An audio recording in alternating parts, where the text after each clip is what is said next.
Olá pessoal, sejam bem-vindos a mais uma videoaula no meu canal do YouTube Anatomia com o Professor Carlão. Hoje a nossa videoaula é sobre anatomia topográfica de tronco, onde vou falar especificamente sobre a cavidade abdominal. Eu vou tratar tanto aspectos anatômicos quanto patológicos. Lembrando que as minhas videoaulas não são patologias puras, então eu só vou demonstrar algumas patologias que podem acontecer na cavidade abdominal, envolvendo todos os 9 quadrantes ou os 4 quadrantes que a gente vai entender essa divisão aí ao longo da aula. Então eu vou tratar alguma coisa patológica, mas somente comentar quais são as patologias presentes que podem ocorrer aí na cavidade abdominal, tá ok? Não vou entrar nos aspectos patológicos profundos de cada patologia, ok? Então, o foco desta aula é mais anatômico e envolvendo algumas patologias que podem acontecer aí, ok? Espero que vocês gostem então da videoaula, que vocês consigam aprender e entender este assunto de anatomia topográfica, tá? Lembrando que algumas coisas que nós vamos trabalhar nesta videoaula, alguns alunos, dependendo do grau de estudo na sua faculdade, já deve ter estudado o sistema digestório, já deve ter estudado sistema urinário, sistema vascular, enfim. Tá? Porém, nós vamos trabalhar aí envolvendo todas as estruturas que nós temos no abdômen de uma maneira mais topográfica, ok? Então vamos começar aí com a região do abdômen, né? Então nós sabemos que ela é uma região entre o tórax e a pelve. Alguns autores consideram esta região como a cavidade abdominopélvica, tá? Porém, nós temos que entender que não está certo e também não está errado, tá? Por quê? Porque a cavidade abdominal e a cavidade pélvica, elas são separadas, sim, né, pela parte inferior do peritônio, que envolve a cavidade abdominal, porém alguns órgãos da cavidade pélvica estão na cavidade abdominal, como por exemplo os ovários femininos, né? E algumas estruturas da cavidade abdominal, ao longo da sua formação embrionária, descem pela cavidade abdominal, passam ali o ligamento inguinal e penetram na cavidade pélvica, né? Como nós temos ali o funículo espermático, né? No caso do homem, né? Ligamentos ali uterinos, né? E ováricos ali da mulher, tá ok? Mas na anatomia, né, nós trabalhamos como região abdominal, ou seja, a cavidade abdominal e depois cavidade pélvica. E alguns autores trabalham como cavidade abdominopélvica, tudo junto, ok? Bom, quando nós falamos de limites do abdômen, nós temos que entender que na parte posterior nós vamos ter lá as vértebras lombares e também os músculos dorsais lombares, tá? Então, existem alguns músculos ali que depois nós vamos tratar mais à frente. E o limite anterolateral, ou seja, quem forma toda aquela parede anterolateral, são os músculos abdominais, né? Então nós temos ali o oblíquo externo, oblíquo interno, transverso do abdômen e o reto do abdômen. Tá?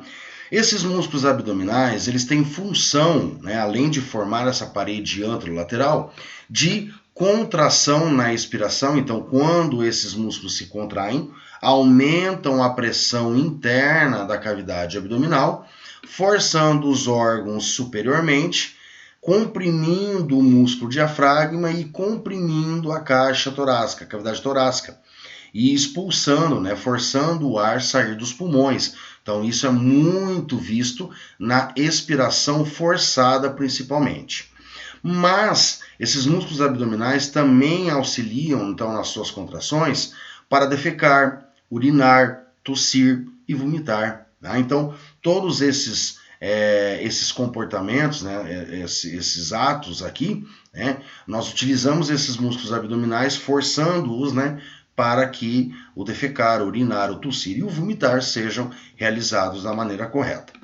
E esses músculos, quando se relaxam, né, eles se relaxam na inspiração, né, porque no processo da inspiração a cavidade torácica tem que se dilatar, tem que aumentar de tamanho, consequentemente o músculo diafragma desce, empurrando, né, ou seja, comprimindo as vísceras abdominais, e automaticamente esses músculos abdominais que formam essa parede anterolateral têm que então relaxar para aumentar ali o espaço do abdômen para o processo da inspiração, para não interferir no processo da inspiração.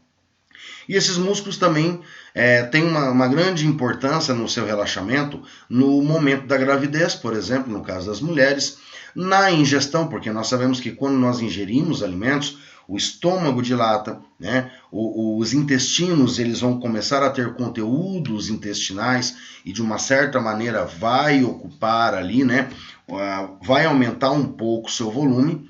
Deposição de gorduras, né? Então nós vemos aí que conforme a pessoa vai engordando, vai tendo acúmulo de gordura, esses músculos vão se tornando mais relaxados, aumentando então a região anterolateral do abdômen.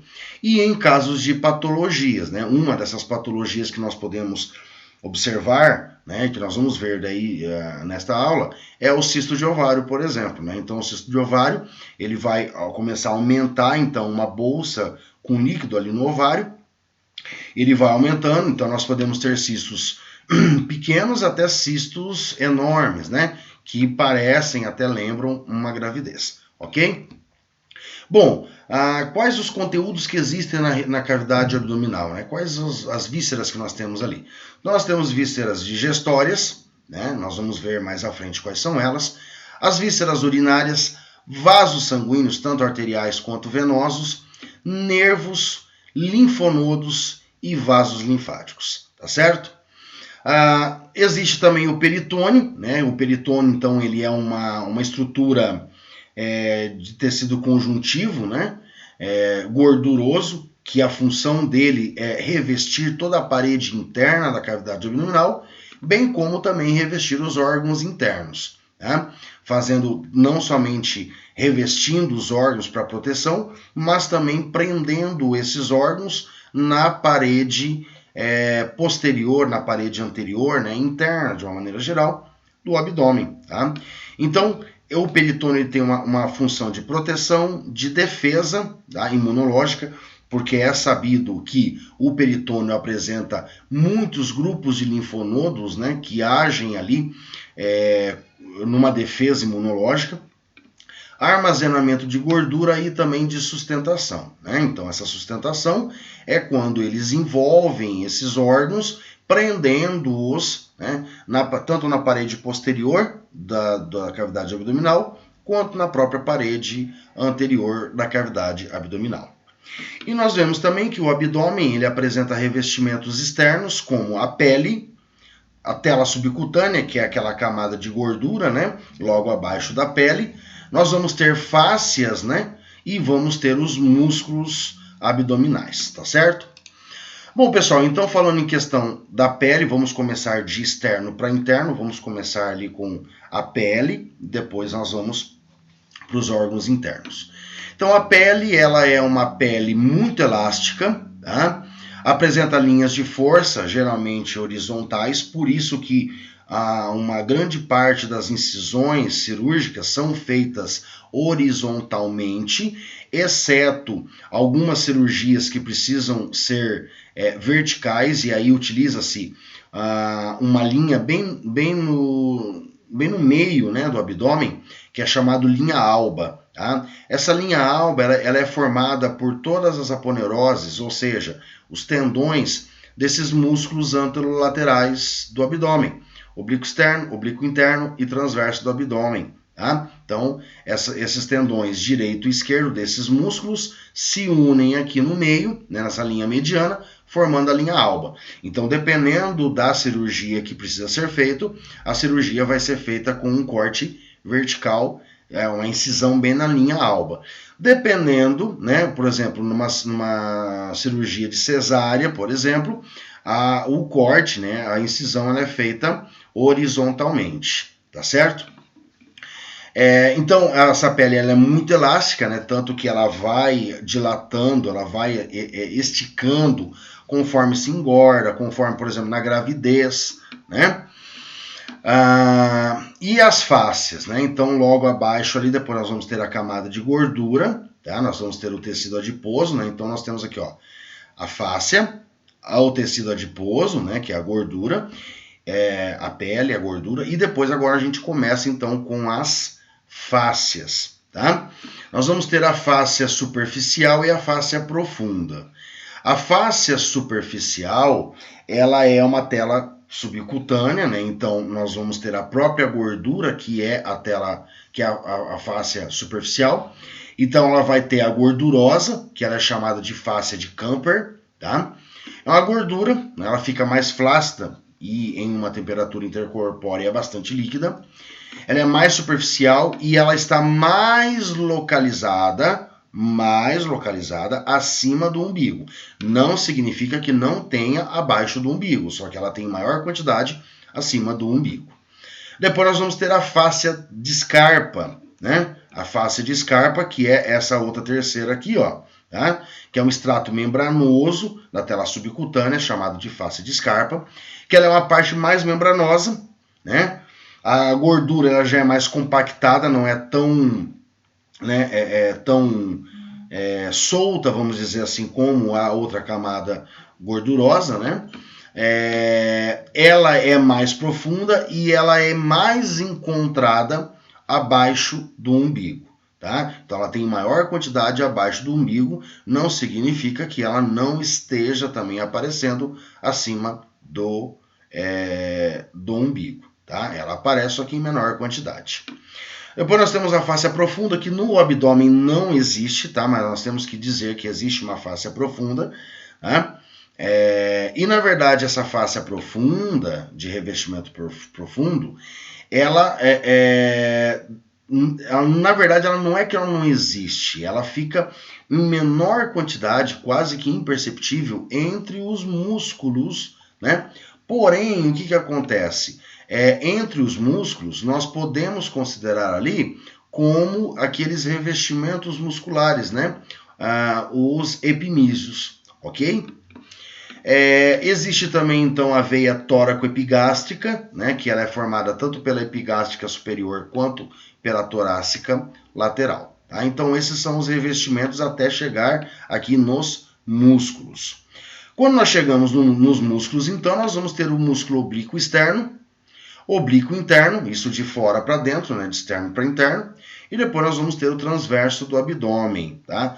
Temos também o reto do abdômen, que fica um de cada lado da linha alba, só que esse músculo reto do abdômen, ele fica revestido por essas aponeuroses, por esses tendões desses músculos aqui abdominais, tá certo? Então, esses são os revestimentos até chegarmos aí, então, na cavidade abdominal, tá certo? Bom, pessoal, quando nós falamos em divisões do abdômen, né, nós temos ali a divisão, né, em quadrantes, né? Existe uma divisão em 9 quadrantes e existe uma divisão, depois que eu vou mostrar para vocês, em 4 quadrantes. Em 9 quadrantes, tá? Nós vamos ter aqui, ó, 3 superiores, 3 médios e 3 inferiores, tá? Os 3 superiores, então nós vamos ter bem no meio, né, que ocupa a maior parte do estômago, que é a região epigástrica. Na lateral direita nós temos o hipocôndrio direito e na lateral esquerda nós temos o hipocôndrio esquerdo. Na região média, bem no meio, nós temos a região umbilical, que também era chamado antigamente de mesogástrio, tá? Nós vamos ter as regiões laterais, que hoje são chamadas de regiões laterais, mas antigamente eram chamados de flancos, tá? Então, flanco direito, flanco esquerdo. Hoje são chamados de região lombar direita e região lombar esquerda, tá certo? Alguns livros trazem ainda como região lateral, tá? Também não deixa de estar certo, tá certo? E depois nós vamos ter essas últimas 3 regiões mais inferiores aqui. A bem no meio, né, é chamada de suprapúbica ou hipogástrica, tá? Hipogástrio. Nós vamos ter a região inguinal direita e a região inguinal esquerda, que antigamente eram chamadas de fossas ilíacas, né? Esquerda e direita, tá certo? Então nós temos lá hipocôndrio direito, epigástrio, hipocôndrio esquerdo. Região lateral ou lombar direita, região umbilical e região lateral ou lombar esquerda. Região inguinal direita, hipogástrio e região inguinal esquerda, tá certo? E para que serve esses quadrantes abdominais? Esses quadrantes abdominais, eles servem tanto para uma questão de localização dos órgãos, quanto para um diagnóstico de dor, por exemplo, né? De alguns quadros clínicos que se apresentam muito aí, né? No meio clínico, no meio médico, tá certo? Por exemplo, a região do hipocôndrio direito, que estruturas que eu tenho aqui? Eu vou ter a parte, né, do lobo direito do fígado e também a vesícula biliar. Vou ter a flexura cólica, né, ou a hepática, né, do cólon direita. Vou ter o rim, a parte mais superior do rim direito, e a glândula suprarrenal direita. Na região epigástrica, né, nós vamos ter o lobo esquerdo do fígado e uma pequena parte do lobo direito do fígado, né?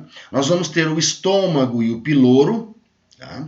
Nós vamos ter o cólon transverso, né? e o aumento, pegando um pouco aqui da região epigástrica. Nós vamos ter o duodeno, pâncreas, né? Uma parte do duodeno, uma parte do pâncreas. Nós vamos ter, no caso aqui, né, rins e suprarrenais não corresponde, porque ele vai estar mais aqui para a região do hipocôndrio esquerdo, tá? Mas nós vamos ter a artéria aorta e linfonodos. O hipocôndrio esquerdo, o que nós vamos ter aqui? Tá? O hipocôndrio esquerdo nós vamos ter uma parte do estômago, nós vamos ter o baço, tá? Flexura cólica esquerda, nós vamos ter a cauda, né, do pâncreas, nós vamos ter a parte superior do rim esquerdo e a glândula suprarrenal esquerda. Região lateral ou lombar direita, tá? O que nós vamos ter? Nós vamos ter o cólon ascendente, né? Que é uma parte do intestino grosso. Nós vamos ter uma parte do intestino delgado. Nós vamos ter a parte inferior do rim direito. Na região umbilical, nós vamos ter uma parte do estômago e uma parte do duodeno. Nós vamos ter o cólon transverso e o aumento, né, maior. Nós vamos ter o intestino delgado, né, uma boa parte do intestino delgado aqui. Também nós vamos ter a artéria aorta, linfonodos, a veia cava inferior, tá? Bem como também aqui na região epigástrica vai ter a veia cava inferior, né, uma parte da veia cava inferior. Na região lateral esquerda, né, ou lombar esquerda, nós vamos ter o cólon descendente, nós vamos ter uma parte do intestino delgado e nós vamos ter a parte inferior do rim esquerdo. Tá? Na região inguinal direita, nós vamos ter o seco, que é a primeira parte do intestino grosso, o apêndice vermiforme e linfonodos. Tá? No hipogástrio, nós vamos ter intestino delgado, nós vamos ter o reto, nós vamos ter flexura, o cólon sigmoide, né, do intestino grosso. Nós vamos ter uma bexiga distendida, no caso, quando ela está, né, aumentada. Tá? Nós vamos ter o útero gravídico, quando ele faz aquela elevação, né? Vai apresentar também, né, os ovários, né? Então, no caso da mulher. E na região inguinal esquerda, nós vamos ter a flexura sigmoide, ou seja, cólon sigmoide, né? Linfonodos, ok? Então, aqui nós temos aí mais ou menos, né, quais são os órgãos que estão localizados em cada quadrante aqui da região abdominal. Bom, começando a falar então da região abdominal, depois eu vou mais à frente mostrar que existe uma outra divisão do abdômen em 4 quadrantes somente, né? Vou voltar um pouquinho para mais ou menos vocês entenderem. Essa divisão então é feita em 9 quadrantes. Existe uma divisão que é feita em 4 quadrantes, onde se traça uma linha média, né, bem aqui no meio, E depois aqui, então nós vamos ter uma linha vertical e uma linha horizontal. Então nós vamos ter aqui o quadrante superior direito, quadrante superior esquerdo, quadrante inferior esquerdo e quadrante inferior direito. Tá? Por quê? Existem então essas duas divisões porque depende muito do livro que você observar, né, que você estudar. Tá? Então tem muitos que trazem 9, tem muitos que trazem 4 quadrantes abdominais. Não está certo, não está errado, tá? Você fazer somente em 4, você fazer em 9 quadrantes abdominais. Não vai alterar em nada, certo? Tanto para diagnóstico de dores, enfim, de patologias, como localizações de órgãos, não vai interferir em nada, tá certo? Bom, começando então a analisar as estruturas internas aí do abdômen, nós vamos ter uma boa parte do trato gastrointestinal, lembrando que nós vamos ter o que estruturas do trato gastrointestinal? Somente a parte, né, de esôfago abdominal para baixo. Então nós vamos ter esôfago abdominal, o estômago, os intestinos delgado e grosso, tá certo? Então aqui nós temos o intestino delgado, tá? Nós vamos ter o intestino grosso rodeando todo o intestino delgado. Então aqui ó, apêndice vermiforme, seco, cólon ascendente, cólon transverso, cólon descendente, cólon sigmoide e o reto, tá? Flexura cólica direita, flexura cólica esquerda. Aqui nós temos a união do ilho com o seco, então nós temos a junção ilho-secal, tá? Aqui, ó, nós estamos observando, né, uma parte do esôfago, que é o esôfago abdominal. Aí nós temos o estômago, cárdia, fundo, corpo, piloro. Atrás aqui, né, vai estar o duodeno, né, daí já se conectando com o intestino delgado, né, jejum no ilho. Né, lembrando aqui, ó, isso que eu estou segurando com a pinça é uma parte aqui, né, aqui na verdade é o início, né, do intestino do jejum, tá? E depois aqui o final vai ter o ilho, né? Aqui nessa imagem não dá para ver o duodeno, tá certo? Aqui, ó, né? Aqui nós temos o duodeno. Então nós temos o esôfago torácico, esôfago abdominal, cárdia, que é a primeira parte do estômago, fundo, corpo, piloro. Aqui nós vamos ter o duodeno, tá? Então o duodeno, parte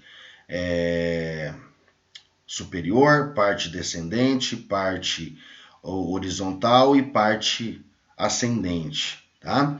Conectado aqui com a cabeça do pâncreas, né? O corpo do pâncreas, cauda do pâncreas, conectado com o baço. Aqui nós temos a parte descendente, né? Ó, do duodeno, onde bem na ponta da pinça está mostrando uma abertura que é chamada papila maior do duodeno, né? E aqui nós temos a papila menor do duodeno, tá? Nessa papila maior do duodeno é onde é liberado, onde desemboca, né? O conjunto, né? Um único ducto formado pelo ducto colédoco, que está trazendo a bile da vesícula biliar, do fígado, né, ali, e o ducto pancreático principal, que está vindo do pâncreas, tá? Então nós temos aqui o ducto hepatopancreático, tá certo? Hepatopancreático, que formando aí tanto a liberação da bile quanto do suco pancreático, tá ok?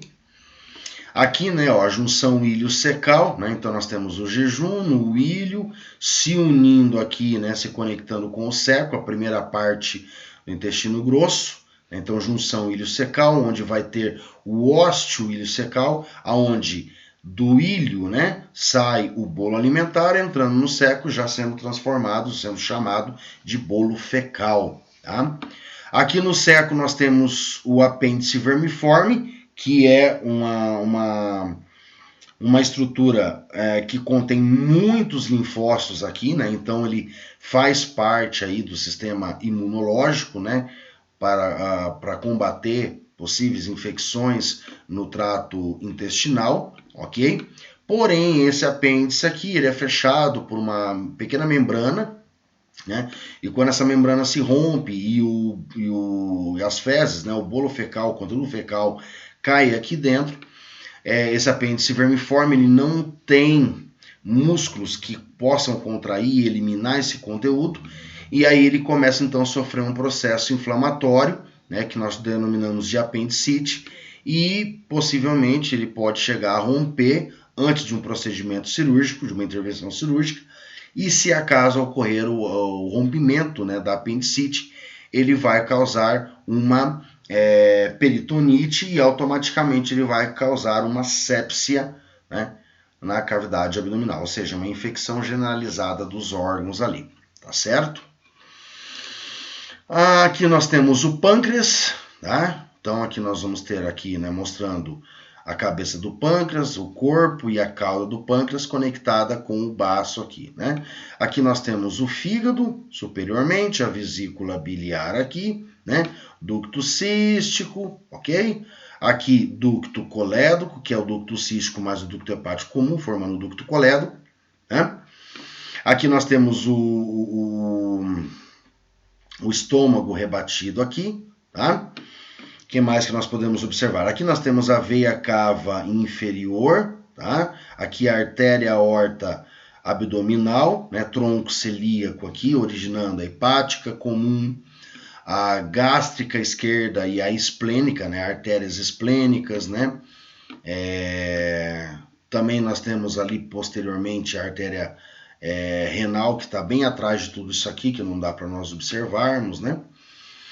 Ok? Então aqui nós temos bastante estruturas aqui. Aqui é a veia porta, né? Veia porta eu vou comentar depois sobre os vasos sanguíneos mais à frente.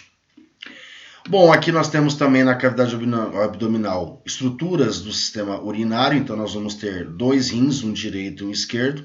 Lembrando que o direito ele é um pouco mais baixo do que o esquerdo, por quê? Devido ao fígado ali, né? Cada rim vai apresentar então a parte superior, a glândula suprarrenal, né? De cada rim sai um ducto, né, que é chamado ureter, que vai conduzir a urina produzida até aqui a bexiga, tá? E depois nós vamos ter a bexiga urinária, que serve para fazer o armazenamento temporário desta urina.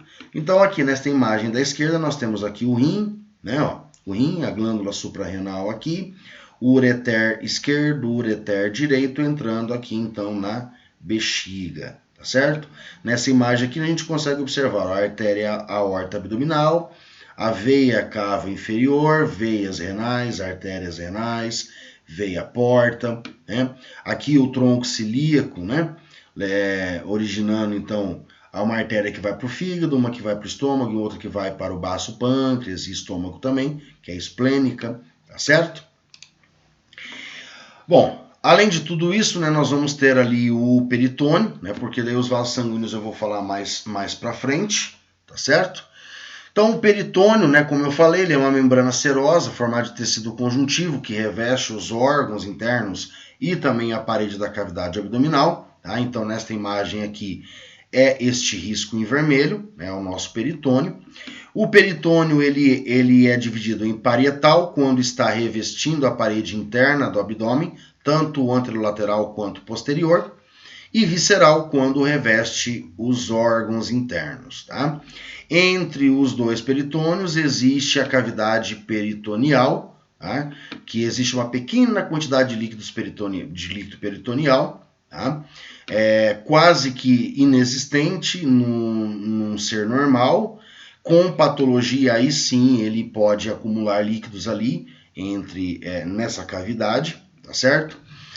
No homem ele é totalmente fechado com a cavidade pélvica e na mulher é aberta, né, com o meio externo através das tubas uterinas, né, que, né, se comunica então com a cavidade pélvica, tá certo? Tubas uterinas e os ovários. Bom, as funções do peritônio, né? As formações do peritônio. Então nós temos o mesentério, omentos e ligamentos, né? Então o mesentério ele é classificado como uma parte do peritônio que envolve e prende órgãos ocos, né, na parede posterior da cavidade abdominal. Tá? Então nós vamos ter o mesentério próprio, o mesocólon transverso, mesocólon sigmoide, mesoapêndice. Omento. Omento é uma parte do peritônio que prende um órgão oco a um outro órgão oco. Tá? E nós vamos ter os ligamentos. Os ligamentos são partes aí do peritônio que ligam um órgão maciço, geralmente, né, à parede interna da cavidade abdominal. Em relação aos aumentos, nós temos um aumento maior e um aumento menor. Ligamentos, nós temos ligamento hepatogástrico, né? Então ligamento que se prende no fígado e no estômago, então ele também pode prender um órgão maciço a um órgão oco. Hepatoduodenal, gastrofrênico, gastroesplênico, esplenorenal e ligamento gastrocólico, tá? Então existem vários ligamentos aí, né, pertencentes ao peritônio. E as funções então do peritônio: proteger os órgãos abdominopélvicos, conectar os órgãos uns aos outros e também prender esses órgãos, né, na parede interna da cavidade abdominal, manter a posição desses órgãos através da suspensão por meio dos ligamentos, prevenir a fricção, ou seja, o atrito entre os órgãos quando estes se movimentam, e automaticamente resistências a infecções, porque nós sabemos que o peritônio ele apresenta uma grande quantidade de linfonodos, né? E até recentemente foi denominado, né, foi dado a consideração que o mesentério ele é classificado como um órgão próprio, né, um órgão diferenciado, né? Não é simplesmente só uma parte do peritônio, ele é um órgão, porque ele é vascularizado, ele é inervado e ele apresenta várias estruturas do sistema linfático que garantem aí a proteção de todo esse sistema digestório principalmente, né? Não só do digestório, como de toda a cavidade abdominal. Bom, então aqui nós temos o peritônio visceral, que é uma camada bem serosa, né, bem brilhosa, que reveste os órgãos.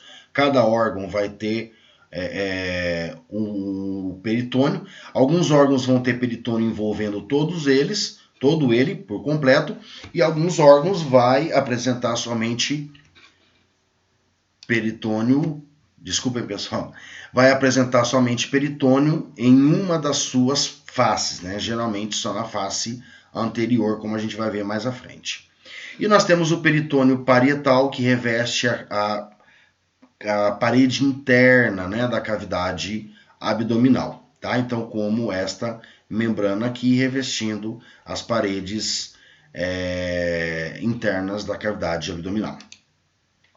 Bom, automaticamente o peritônio, né, ele vai acabar dividindo, né, subdividindo ali a cavidade abdominal em duas cavidades peritoneais. Então nós vamos ter a cavidade peritoneal propriamente dita, que é o grande saco, né, ou seja, toda essa parte aqui inferior, tá?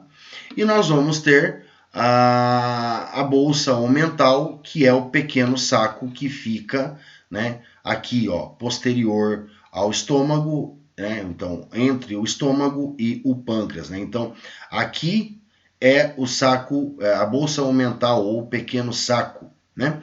E toda essa parte verde aqui, né, nós vamos ter a cavidade peritoneal propriamente dita, grande saco. E aí nós vamos, essa cavidade peritoneal propriamente dita, né, o grande saco, ela é subdividida em dois compartimentos. Então, nós temos o supracólico, né, e o infracólico. O supracólico é a cavidade peritoneal que está representada aqui, ó, passando na face anterior, né, diafragmática do fígado, entre o fígado e o estômago, e pegando aqui o aumento maior somente. Então, vai estar envolvido aqui o fígado, o baço e o estômago, tá? E o compartimento infracólico, nós vamos ter aqui todo o intestino delgado, cólon ascendente, cólon descendente, né? Ok? Então, toda essa inferiormente ao cólon transverso é o infracólico. Superiormente é o supracólico, ok? Aqui, no compartimento da bolsa omental, no saco menor, no pequeno saco, nós vamos ter aqui o fígado, né, a vesícula biliar e o estômago. Unindo os dois, nós vamos ter o aumento menor, tá? E nós vamos ter aqui uma uma abertura, né? Uma abertura aqui, ó, chamada de forame epiploico, né? Então, que tem acesso aqui ao pedículo hepático, tá certo? Sem precisar romper. Então, consegue-se ter um acesso aqui lateral por esse forame epiploico que acaba acessando, então, o pedículo hepático, ok? Bom, o aumento maior, então, é toda essa camada de gordura mais anterior aqui, né? Então, a função dela é armazenar gordura.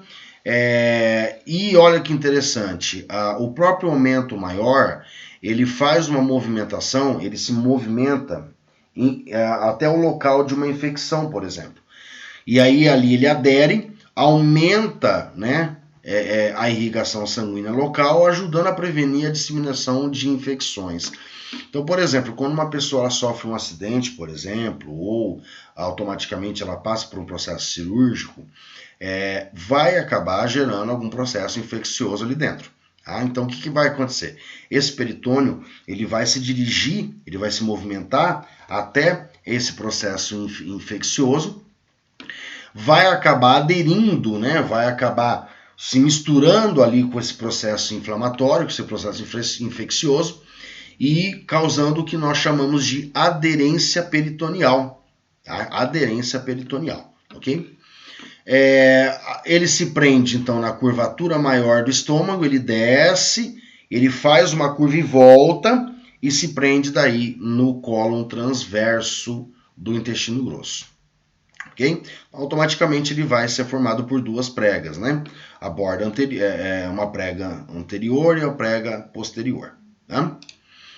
Aqui nós vamos ter o mesentério e mesocolo. Então o mesentério está aqui no intestino delgado, tá? Ou seja, ele prende todo, ele reveste totalmente o intestino delgado e prende ele na parede posterior aqui da cavidade abdominal. Tá? E depois nós vamos ter os mesocólons, né? Então nós vamos ter o mesocólon transversal, mesocólon sigmoide, mesocólon direito, mesorreto, tá? Então nós vamos ter vários tipos de mesocólon e aqui nós temos o mesentério. Aqui, ó, mesocólon transverso, né, aumento maior, uma parte do aumento maior. Aqui o mesentério, no intestino delgado. O mesocólon transverso, mesocólon sigmoide, tá? Mesoapêndice, tá? Além disso, existem ali pregas, né, na parede anterior, pregas que são formadas por ligamentos, e entre esses ligamentos ficam algumas fossas, tá? Então, olha só que interessante. Esse bem no meio aqui, ó, é chamado ligamento umbilical mediano, tá? Ele vai da bexiga até o umbigo. Nas laterais, nós vamos ter aqui, ó, o ligamento umbilical medial, tá? Que na verdade são as artérias umbilicais que existiam no feto, que depois do nascimento elas se obliteram, ou seja, elas se fecham e se transformam em ligamentos, tá? Então ela vai pegar a face lateral da bexiga até o umbigo, ó. E depois nós vamos ter o ligamento umbilical lateral, ó, que são as artérias epigástricas inferiores, né? Aqui, ó, né? Que vai do ângulo inguinal até a linha arqueada. Tá? Então aqui nós temos esses três ligamentos: umbilical mediano, umbilical medial, umbilical lateral. E entre esses ligamentos nós temos as fossas. Tá? Fossa supravesical entre a linha umbilical mediana e medial, ou seja, é esse espaço aqui, ó. Tá? Aí depois nós vamos ter a fossa umbilical mediana, tá?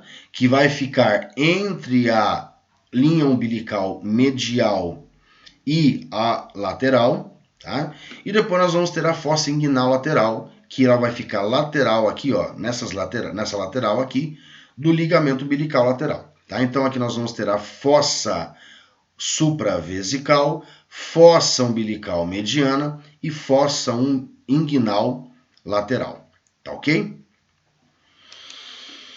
Bom, o peritônio inferiormente, ele se fecha ali, né?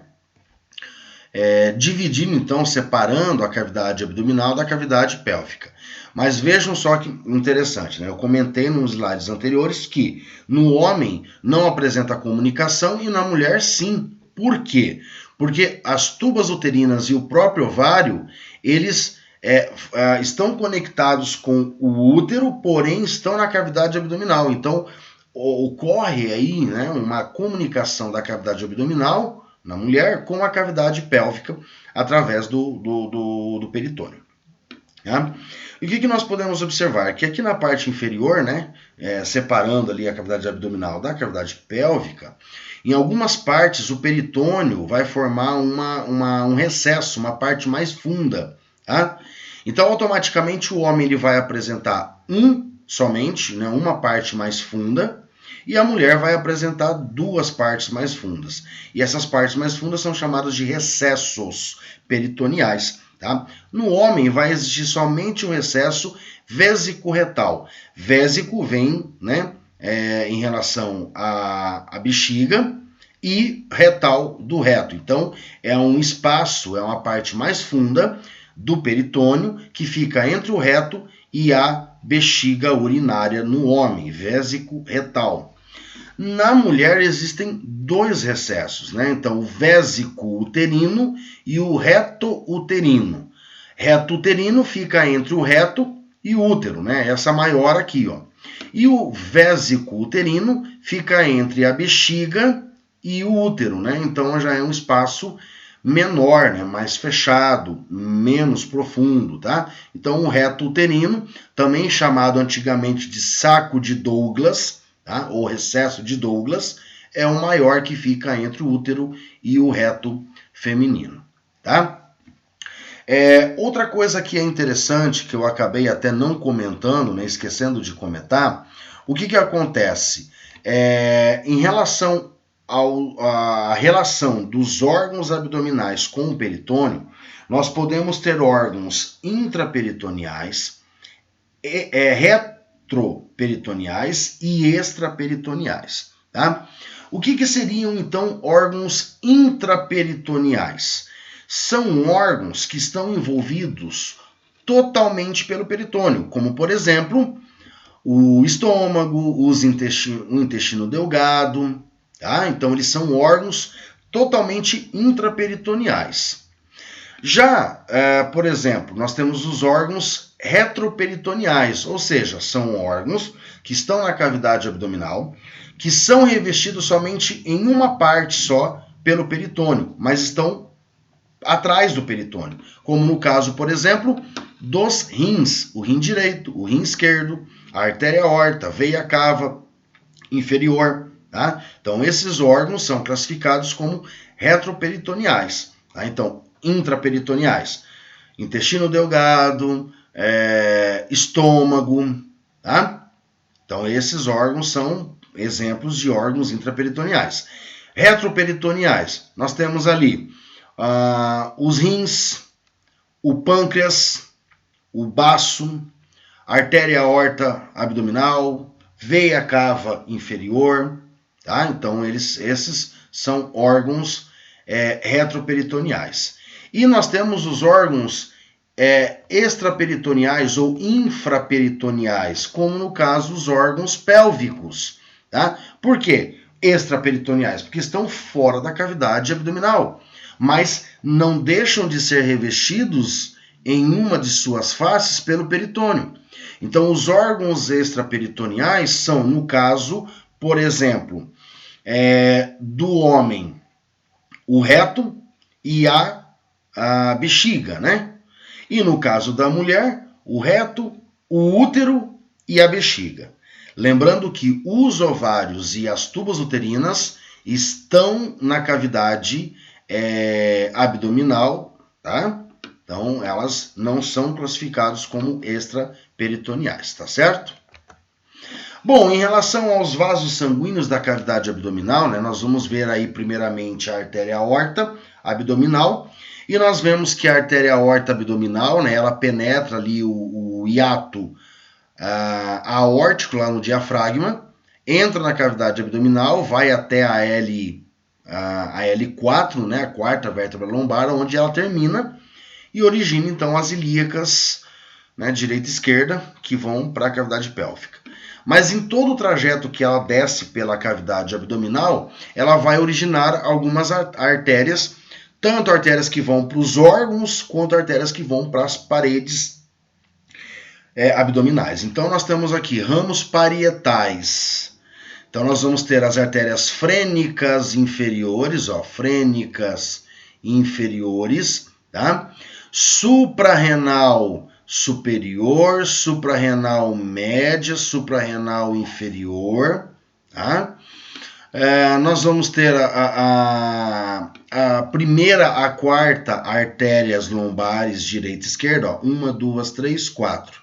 Ó, 1, 2, 3, 4. Então são artérias lombares aqui que saem diretamente da artéria aorta, tá? Então são as 4 artérias lombares, tanto direita quanto esquerda, tá? Então frênicas superiores, suprarrenais superiores, aqui ó, suprarrenal superior, suprarrenal média e suprarrenal inferior, tá? Nós vamos ter uma inteira sacral mediana que desce bem retinha aqui, ó, lá para o sacro, tá? E nós vamos ter uma que é a recorrente do esôfago. Ela sai aqui junto com a frênica superior e ó que ela faz uma curvinha e vem pro esôfago aqui, tá? Então essas são as artérias parietais da aorta abdominal. E as artérias viscerais, né, os ramos viscerais que vão para os órgãos, nós temos aqui as artérias renais, direita e esquerda, a mesentérica superior, que vai para o intestino delgado e metade direita do intestino grosso. Nós temos a mesentérica inferior, que vai para a metade esquerda do intestino grosso até o reto, né, o reto superior, tá? Todo o reto ali, né? Nós vamos ter também a testicular e ovárica, né? Então, a testicular direita ou ovárica direita, a testicular esquerda ou ovárica esquerda. Né? Testicular para o homem, ováricas para a mulher. E nós vamos ter o tronco cilíaco, né? O tronco cilíaco, ele é uma única artéria que sai da aorta abdominal e já logo se divide em 3, né? Então, esse tronco cilíaco, nós vamos observar aqui agora, ó. Tronco cilíaco. Do tronco cilíaco sai uma artéria fininha que vai para a esquerda, para o estômago, que é a gástrica esquerda. Nós vamos ter uma outra, uma mais grossinha que vai para a esquerda, passando posterior ao estômago, que é a esplênica, que é essa aqui, ó, tá? Esplênica, tá? Antigamente chamada de lienal. E nós vamos ter uma que vai para a direita, ó, uma para a direita, que é a hepática comum. O que vai acontecer? A gástrica esquerda vai levar sangue para onde? Para o estômago. Tá? A esplênica vai levar sangue tanto para o estômago, quanto para o pâncreas, quanto para o baço. Ok? A hepática comum. A hepática comum vai levar sangue tanto para o fígado, quanto para o estômago, quanto para o duodeno, quanto para o pâncreas. Ok? Aí, claro que a hepática comum se divide, né, origina a hepática própria, que vai para o fígado, né, hepática direita e esquerda, tá? E forma também a gástrica esquerda. Então, a gástrica esquerda é formada da hepática própria.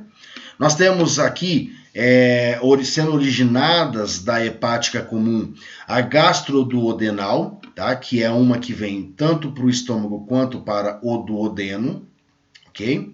A gástrica duodenal, e nós temos a supraduodenal, né, que vem aqui para a parte, tanto para o duodeno quanto para a cabeça do pâncreas. Tudo bem? Então, essas são as artérias originadas do tronco celíaco.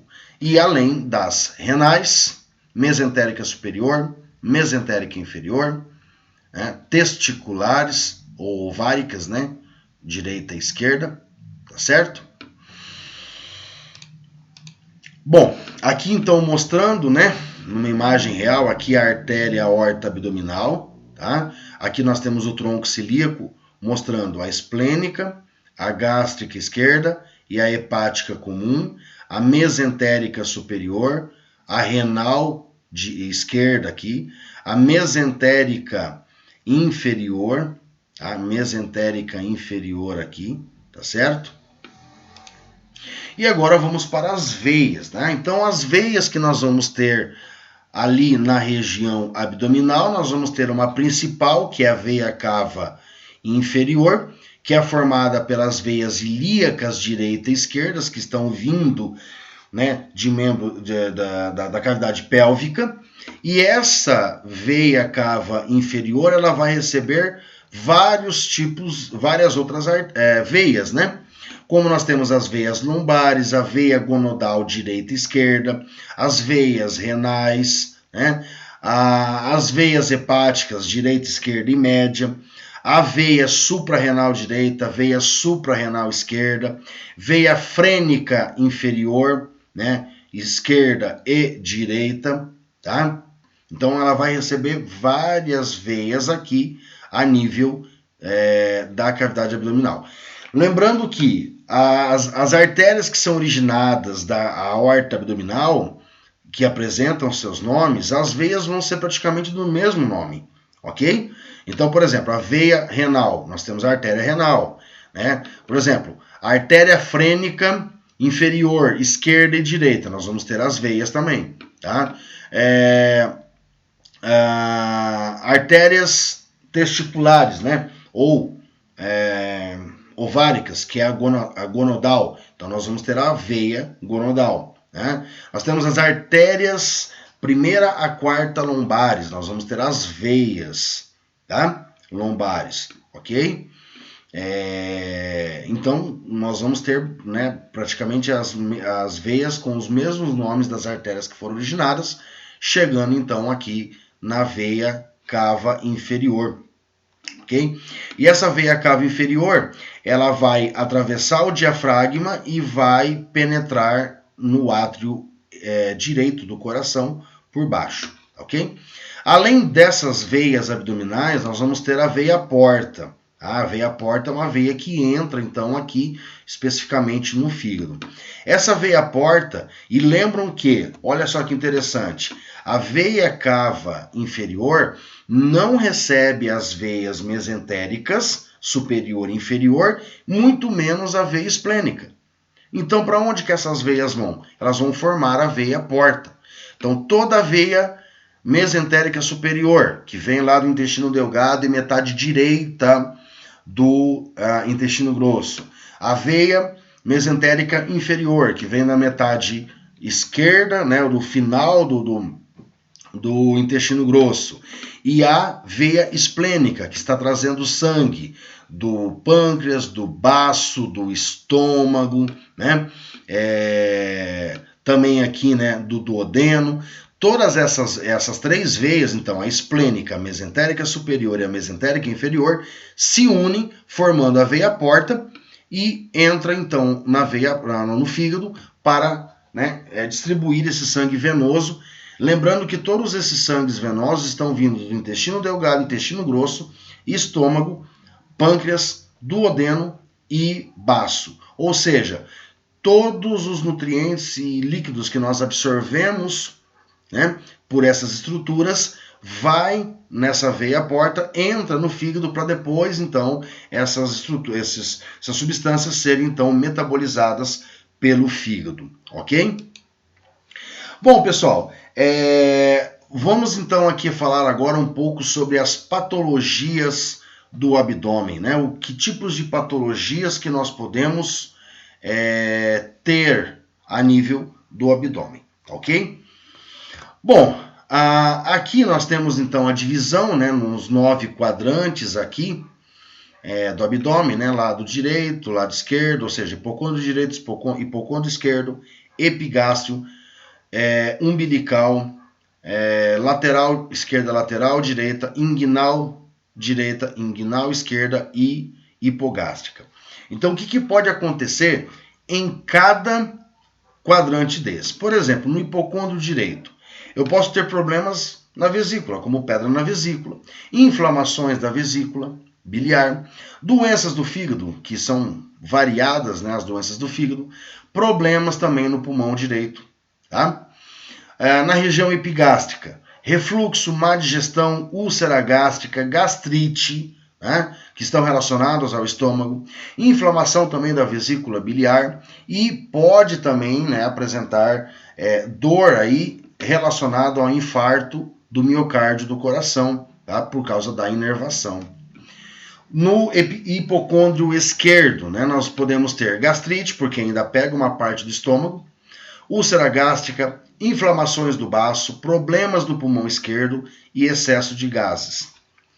Na região umbilical, úlcera gástrica, inflamações do pâncreas, gastroenterite, início de apendicite. Lembrando que o apendicite, né, é mais na região inguinal direita, porém ela tem um início dos sintomas aqui na região umbilical. E aneurisma da artéria aorta, né? E também dilatações de veias que podem aparecer por aí. Na região lateral direita, né? Inflamação do intestino, excesso de gases, inflamação da vesícula biliar e também cisto de ovário. Então, alguns sintomas de cisto de ovário são sentidos, né? Tanto na região lateral direita quanto na região inguinal direita, tá? Região lateral esquerda, região inguinal esquerda, né? Bom, na região lateral esquerda nós temos gastrite, que também pode se aparecer nessa região, inflamação do intestino, excesso de gases, doenças do baço e cisto no ovário. Na região inguinal esquerda, nós temos aí inflamação do intestino, excesso de gases, hérnia inguinal, né, que pode aparecer, cisto no ovário. Na região inguinal direita, excesso de gases, apendicite, inflamação do intestino, cisto de ovário, hérnia inguinal. Nós podemos ter também hérnia umbilical, tá? Aqui na região umbilical, tá? Bem aqui no meio. E na região hipogástrica, né? Ou seja, bem a mais inferior, nós podemos ter inflamações do intestino ou da bexiga, colo irritável, infecções urinárias, problemas na próstata. Tá? Então eu deixei aqui um quadro aqui para vocês entenderem o que pode acontecer, que tipos de dores que aparecem em cada região e que a gente pode determinar que pode ser aí um problema, né, relacionado a qual tipo de órgão. E aqui nós podemos, né, aqui que eu comentei com vocês lá no início, como o abdômen ele é dividido em 9 quadrantes, também pode ser dividido em 4 quadrantes. Olha, quadrante superior direito, quadrante superior esquerdo, quadrante inferior direito e quadrante inferior esquerdo. Tá? E aí eles juntam tudo, né? No quadrante superior direito tem o quê? Vesícula biliar, fígado, uma parte do estômago, rim, glândula suprarrenal, uma parte do intestino grosso, intestino delgado. Então, eles unem vários órgãos em menos quadrantes. Tá? O que eu quero mostrar aqui é o quê? O que nós podemos ter, né? Aqui eu já falei, né, em relação aos problemas de verticulites,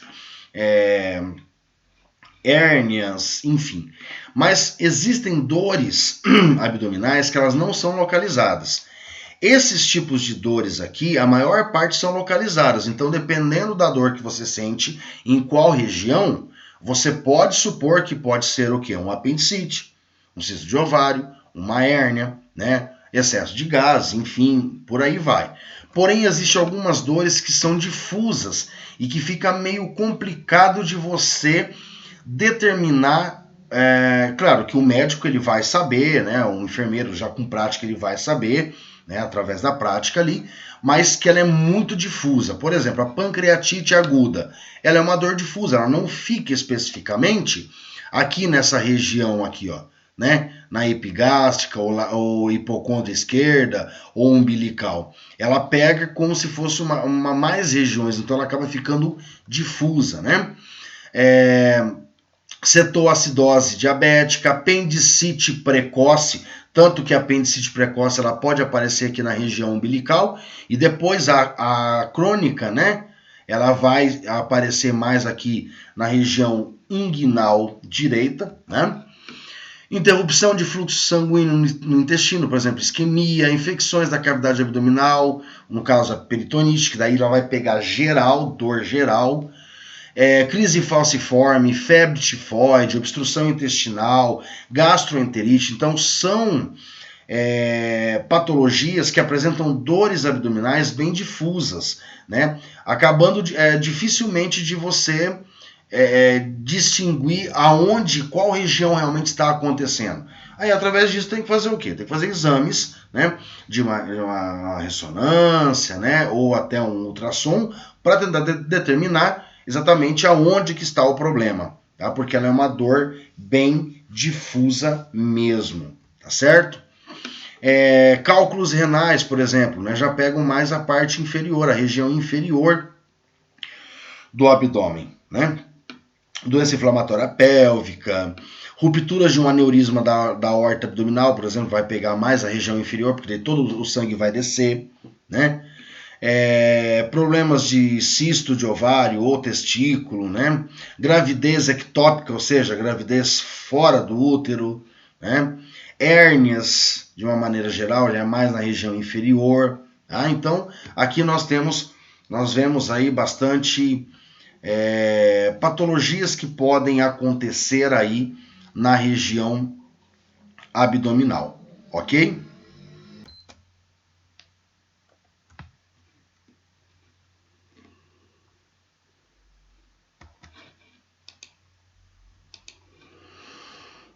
Vai, pessoal, vamos lá.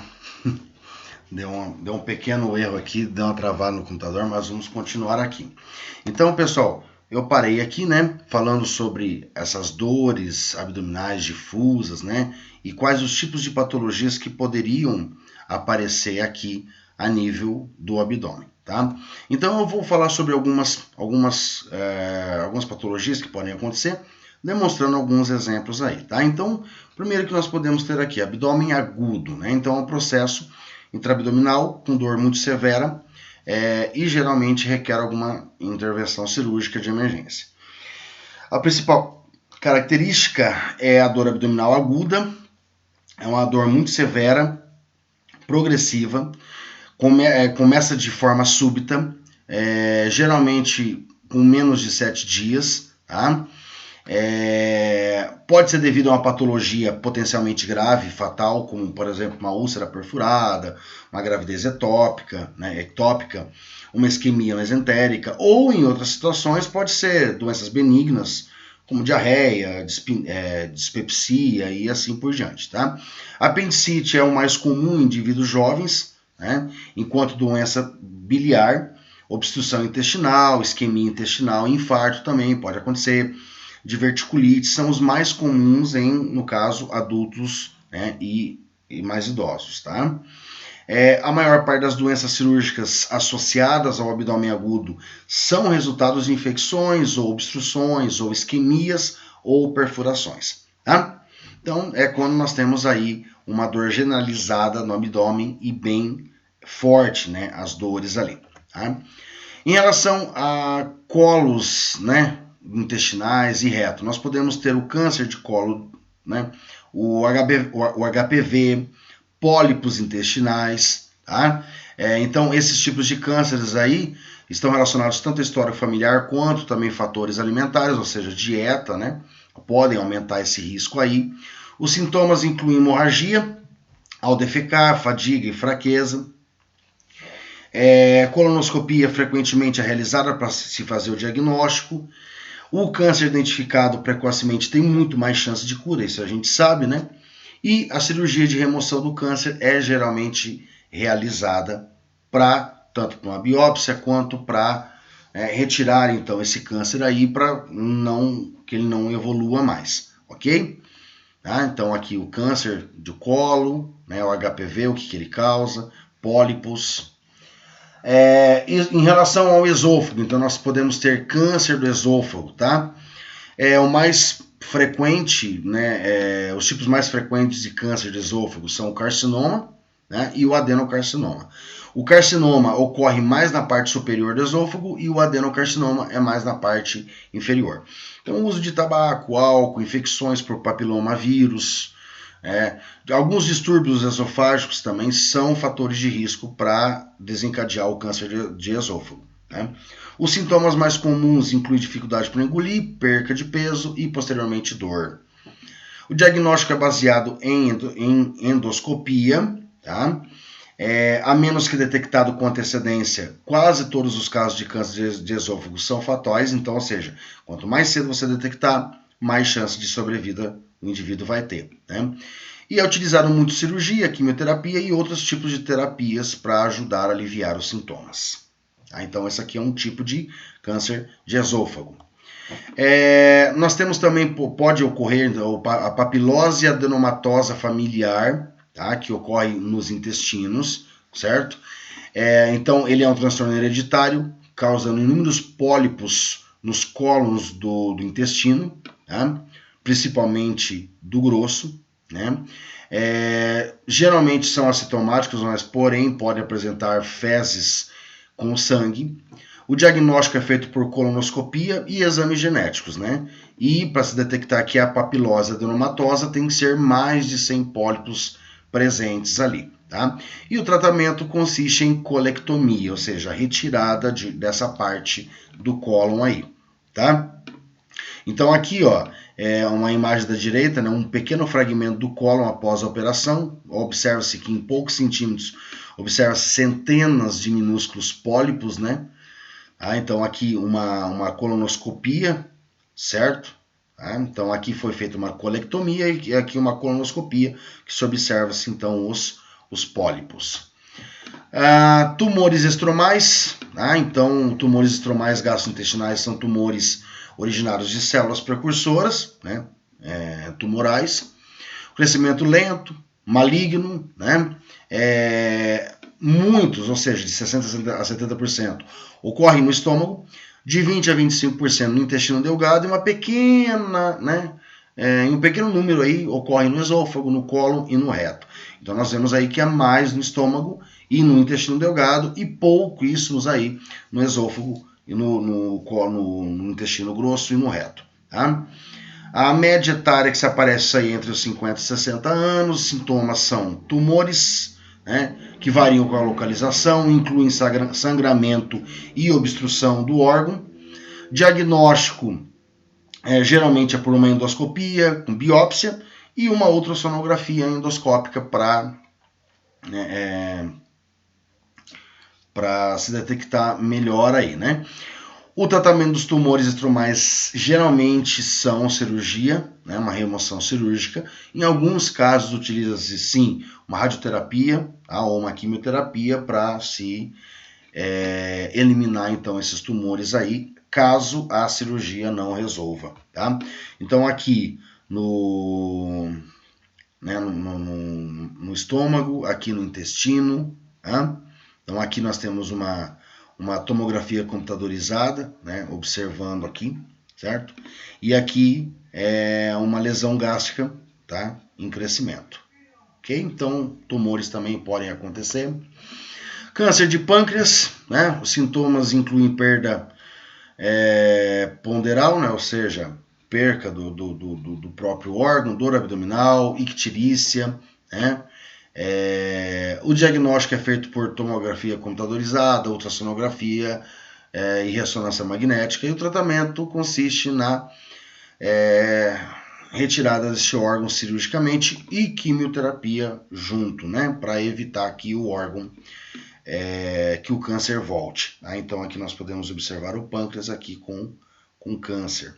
Tá? Aqui um câncer já retirado, né? O pâncreas já retirado, para observar o câncer de pâncreas, então. Também pode ocorrer síndrome Peutz-Jeghers, tá? Que é uma doença autossômica dominante. Apresenta-se múltiplos pólipos no estômago, intestino delgado, intestino grosso, e junto com lesões epidérmicas pigmentadas. Então aqui nós temos um exemplo, né, nos lábios, da cavidade bucal, né, mas pode aparecer em várias outras partes do corpo. Né? E aqui os pólipos no estômago, né, pólipos intestinais. Tá? Nós temos também o câncer do estômago, né? Então, o câncer de estômago, que pode ser por N fatores, mas por uma bactéria, no caso Helicobacter, né? Os sintomas incluem saciedade precoce, ou seja, come qualquer coisa, já se sente estufado, obstrução, sangramento, e tardiamente, né, pode ocorrer alguns outros problemas em relação a essa doença. O diagnóstico é por endoscopia, tomografia computadorizada, ultrassonografia. Tá? O tratamento principalmente é cirúrgico, também podendo utilizar uma quimioterapia posteriormente.